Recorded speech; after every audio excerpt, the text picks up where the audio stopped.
जब हर काम समाज के लिए ही है तो कोई ऊंचा और कोई नीचा कैसे हो गया, ये कहना है हमारे आरएसएस प्रमुख मोहन भागवत जी का। और सिर्फ इस एक लाइन में ही आरएसएस का पूरा मतलब छिपा हुआ है। एक्चुअली आजादी से पहले भी लोग अपने देश के अंदर ऊंच नीच जात धर्म को बहुत इम्पोर्टेंस देते थे। यही वो आइडियोलॉजी थी जिसका फायदा उठाया अंग्रेजों ने, और मुट्ठी भर लोग दूसरी जगह से आकर न सिर्फ हमारे देश में 190 साल तक रहे, बल्कि उन्होंने हमें अपना गुलाम बना कर रखा। अब जब यही बात डॉक्टर केशव हेडगेवार को समझ आई, तब उन्होंने पूरे हिंदुस्तान को एक करके उन्हें हिंदू संस्कृति के साथ जोड़ने का लक्ष्य बनाया। जिसके बाद 27 सितंबर 1925 को उन्होंने नागपुर में राष्ट्रीय स्वयंसेवक संघ यानी कि आरएसएस की स्थापना की। अब वैसे तो यह एक ऐसा संगठन है जिसने देश और देशवासियों के लिए कई बड़े बड़े काम किए हैं, लेकिन इसके बावजूद इस संघ पर हमेशा कुछ न कुछ एलिगेशंस लगते रहे हैं, जैसे कि ये एक गोडसेवादी कौम है और इन्हें भारत का झंडा स्वीकार नहीं है। इसी तरह के और भी बहुत सारे। लेकिन क्या है इन आरोपों के पीछे की सच्चाई? आरएसएस करता क्या है? और सबसे बड़ा सवाल, क्या आरएसएस ही हमारे देश को चला रहा है?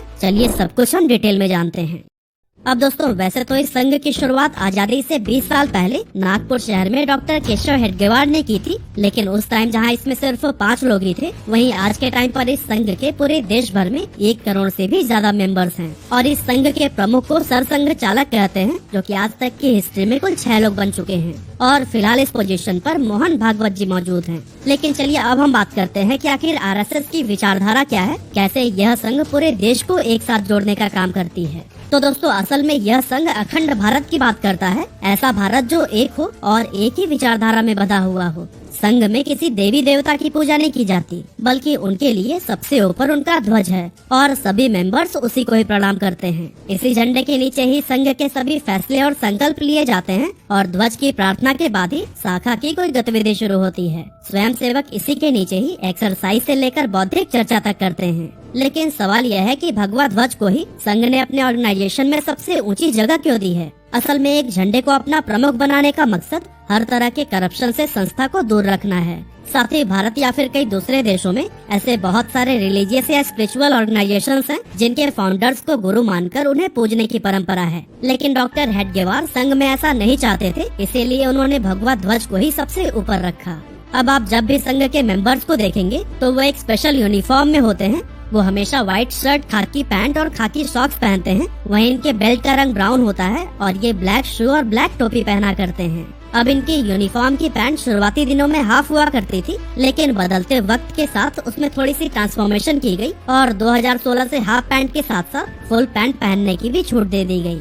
तो दोस्तों, अब हम बात करते हैं कि आरएसएस आखिर काम कैसे करता है। तो दोस्तों, असल में इस ऑर्गेनाइजेशन का मेन काम लोगों को ऑर्गेनाइज करना, उनको पावरफुल बनाना और उनके लाइफस्टाइल में सुधार लाना है। इस काम को आसानी से करने के लिए संघ की ब्रांचेस खोली गई हैं, जिसके जरिए हर जगह पूरे देश के लोगों से डायरेक्टली कनेक्ट किया जा सकता है। संघ जिसकी शुरुआत नागपुर में सिर्फ 5 लोगों के साथ की गई थी, आज 42,613 अलग अलग जगहों पर इसकी करीब 68,000 शाखाएं हर रोज चल रही हैं, जो कि पब्लिक प्लेसेस पर लगाई जाती हैं। हर शाखा में एक हेड टीचर होता है, जिसका काम बुजुर्गों को फिट रखने के लिए उन्हें एक्सरसाइज सिखाना, बच्चों को गेम खिलाना और भारतीय संस्कृति के बारे में लोगों को एजुकेट करना रहता है, ताकि उनकी मेंटल एंड फिजिकल हेल्थ में पॉजिटिव बदलाव आ सके। इन शाखाओं को सुबह और शाम के समय लगाया जाता है, लेकिन ट्रेडिशनली सुबह और शाम को लगने वाली शाखाओं में मोहल्ले के बच्चे और युवाओं की संख्या काफी कम होती है। इसीलिए ऐसे यूथ जो नौकरी करते हैं या फिर किसी काम में फंसे हुए रहते हैं, उन्हें भी अपने साथ जोड़े रखने के लिए अब छुट्टी वाले दिन भी 1 घंटे शाखाएं चलाई जा रही है। इस 1 घंटे की ही गैदरिंग में इंटेलेक्चुअल एंड फिजिकल एक्टिविटीज कराई जाती हैं, जिसमें गेम, योगा, प्रेयर और सोशल इश्यूज पर डिस्कशन जैसे कई सारी गतिविधियां शामिल है। इसके अलावा एजुकेशन प्रोजेक्ट के जरिए भी संघ लोगों तक अपनी पहुंच बनाता है, जिसके लिए इसने देश के कई हिस्सों में सरस्वती विद्या मंदिर जैसे स्कूल्स खोल रखे हैं और इन स्कूल्स में संघ के ऑफिशियल्स भी पढ़ाते हैं। फिलहाल आरएसएस 35 से भी ज्यादा अलग अलग ऑर्गेनाइजेशन से जुड़ा हुआ है, जिसमें देश की रूलिंग पार्टी यानी कि भारतीय जनता पार्टी भी शामिल है। इसके अलावा भारतीय मजदूर संघ, भारतीय किसान संघ, राष्ट्रीय सेविका समिति और विश्व हिंदू परिषद जैसे ऑर्गेनाइजेशंस भी इसी से ही लिंक्ड हैं। अब इंडियन पॉलिटिक्स में आरएसएस के ऑर्गेनाइजेशन बीजेपी का कितना बड़ा नाम है, ये तो हम सभी देख ही रहे हैं, लेकिन हमारे प्रधानमंत्री नरेंद्र मोदी भी आरएसएस की ही देन है, क्योंकि अपने शुरुआती दिनों में वह भी इसी संघ से ही जुड़े हुए थे। इसके अलावा road transportation and highway minister Nitin Gadkari भी आरएसएस से ही निकले हैं। आज इस संघ से जुड़े लोग बहुत ऊंचे ऊंचे पोजीशंस पर बैठे हुए हैं और इस देश की तरक्की में अपना कंट्रीब्यूशन दे रहे हैं। इसीलिए ही आरएसएस को लेकर यह भी कहा जाता है कि यही संस्था पूरे देश को चला रहा है। आरएसएस में महिलाएं मेंबर नहीं बन सकती हैं, इसी वजह से उनके लिए एक अलग से ऑर्गेनाइजेशन बनाया गया जिसका नाम है राष्ट्र सेविका समिति। इसमें संघ देश की औरतों को जोड़ने का काम करता है, उन्हें योगासन सिखाए जाते हैं और सांस्कृतिक ज्ञान दिया जाता है। इसके अलावा आरएसएस मुस्लिम और सिख जैसे रिलीजन्स को भी जोड़ने में सफल साबित हुई है, जिसके बारे में हम आगे इसी वीडियो में ही बात करेंगे। इसके अलावा साल 2001 में आरएसएस ने सेवा भारतीय नाम के एक ऑर्गेनाइजेशन को बनाया था, जिसका लक्ष्य भूकंप, सुनामी, बाढ़ या किसी भी तरह की आपदा में फंसे लोगों तक मदद पहुंचाना और उन्हें मुसीबत से बाहर निकालना है। अब दोस्तों, जब से देश में आरएसएस की नींव पड़ी तभी से कई लोग इसके खिलाफ हो गए और इसकी विचारधारा को गलत बताने लगे। इन आलोचकों में देश के पहले प्रधानमंत्री नेहरू जी भी शामिल थे, जिन्हें यह संघ बिल्कुल भी रास नहीं आता था। लेकिन इंडो चाइना वॉर के दौरान कुछ ऐसा हुआ जिससे नेहरू जी भी संघ की तारीफ करने से खुद को नहीं रोक पाए। असल में उस टाइम तक सारी इंडियन आर्मी बॉर्डर पर लड़ाई लड़ रही थी। ऐसे में संघ के स्वयं सेवकों ने सीमा पर सेना के लिए राशन पहुंचाने के साथ साथ जिस रास्ते से सेना की गाड़ियां जाती थी उसकी सुरक्षा का जिम्मा भी संभाला। स्वयं सेवकों के कामों से प्रभावित होकर उस टाइम के प्राइम मिनिस्टर पंडित जवाहरलाल नेहरू ने 26 जनवरी 1963 को रिपब्लिक डे के दिन परेड में शामिल होने के लिए उन्हें इनवाइट किया था और सैकड़ों संघ के स्वयं सेवकों ने उस परेड में पार्टिसिपेट भी किया।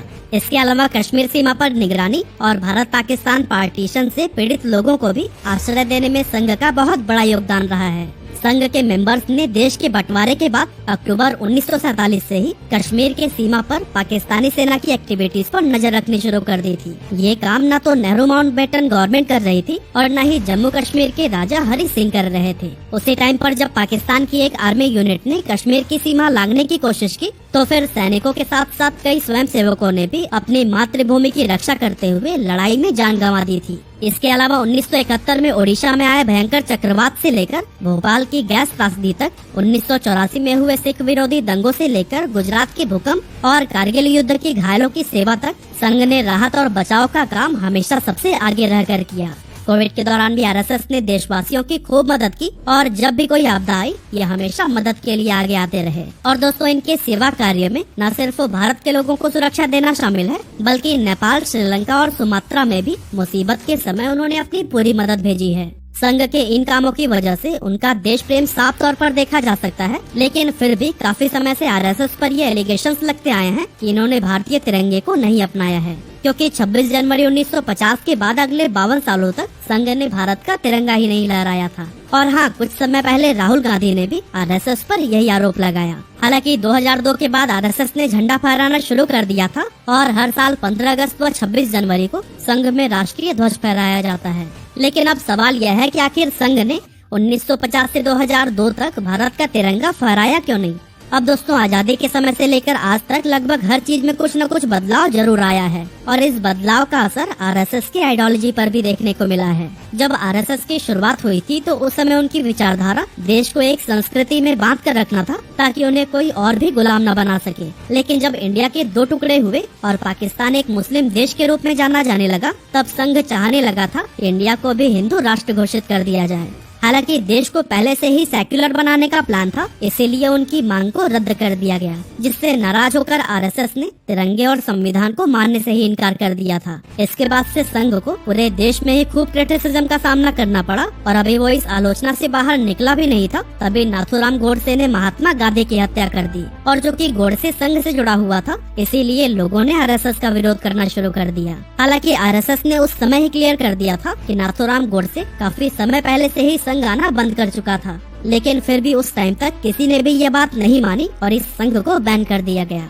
हालांकि आगे चलकर आरएसएस की काफी इन्वेस्टिगेशन हुई, इससे जुड़े लोगों से पूछताछ की गई, मगर जब इस संघ के खिलाफ कोई भी सबूत हाथ नहीं लगा तब संघ के ऊपर लगे बैन को हटाने की मंजूरी दे दी गई। उस टाइम से लेकर आज तक संघ को 3 बार बैन किया जा चुका है। पहली बार गांधी जी की हत्या के बाद, दूसरी बार जब इंदिरा गांधी ने देश भर में इमरजेंसी लगा दी थी, क्योंकि उस दौरान संघ जेपी मूवमेंट को सपोर्ट कर रहा था, जिसका मेन मकसद इंदिरा गांधी को प्रधानमंत्री के पद से हटाना था। हालांकि इमरजेंसी खत्म होने के बाद से संघ से यह बैन हटा लिया गया था और फिर उसी समय आरएसएस को सपोर्ट करने के लिए जनता पार्टी बनी थी, जो कि इंदिरा जी के खिलाफ पॉलिटिक्स के मैदान में उतरी थी। और दोस्तों आपकी जानकारी के लिए मैं बता दूं कि इसी जनता पार्टी के ही टूटने के बाद बीजेपी बनी, जो कि आज इंडिया की सबसे मजबूत पॉलिटिकल पार्टी के तौर पर खड़ी है। इसके बाद से इस संघ पर तीसरा बैन 1992 में लगाया गया था, जब बाबरी मस्जिद को गिराया गया, क्योंकि बताया गया कि इसमें भी संघ से जुड़े लोग शामिल थे। लेकिन जांच में इस यूनियन के डायरेक्टली शामिल होने का कोई सबूत नहीं मिला, इसीलिए फिर से आरएसएस से प्रतिबंध हटा लिया गया था। अब दोस्तों आरएसएस की आइडियोलॉजी देश को हिंदू राष्ट्र बनाना है, इसीलिए इनकी विचारधारा से बाकी धर्म के लोग नहीं जुड़ पाते हैं। इसी को समझते हुए संघ ने सिखों के लिए सिख संघ की स्थापना की, जिसकी अभी 450 ब्रांचेज हैं। इसके अलावा मुस्लिम्स को संघ से जोड़ने के लिए मुस्लिम राष्ट्रीय मंच को बनाया गया, क्योंकि मोहन भागवत का कहना है कि हिंदू राष्ट्र मुस्लिम्स के बिना नहीं बन सकता है। ये देश के लिए एक बहुत ही इम्पोर्टेंट पिलर है। इसी तरह की बदलती सोच के साथ आज आरएसएस का एक्सपेंशन और भी ज्यादा तेज हो गया है, और पहले जहां इसे सिर्फ हिंदू धर्म से ही जोड़कर देखा जाता था, आज हर धर्म के लोग ही इससे कनेक्ट होने की कोशिश कर रहे हैं। करेंटली संघ का क्रेज युवाओं में लगातार बढ़ रहा है। आरएसएस के दावे के मुताबिक 2017 से लेकर 2022 तक 7 लाख से ज्यादा लोगों के संघ में शामिल होने की रिक्वेस्ट रिसीव हुई है, जिसमें 20 से 35 साल की उम्र वालों की संख्या सबसे ज्यादा है। और दोस्तों युवाओं के बढ़ते इंटरेस्ट की वजह से ही संघ और भी ज्यादा मजबूत होता जा रहा है। वैसे इस संघ के बारे में अगर आपको भी कुछ कहना है तो फिर हमें कमेंट बॉक्स में जरूर लिखिएगा।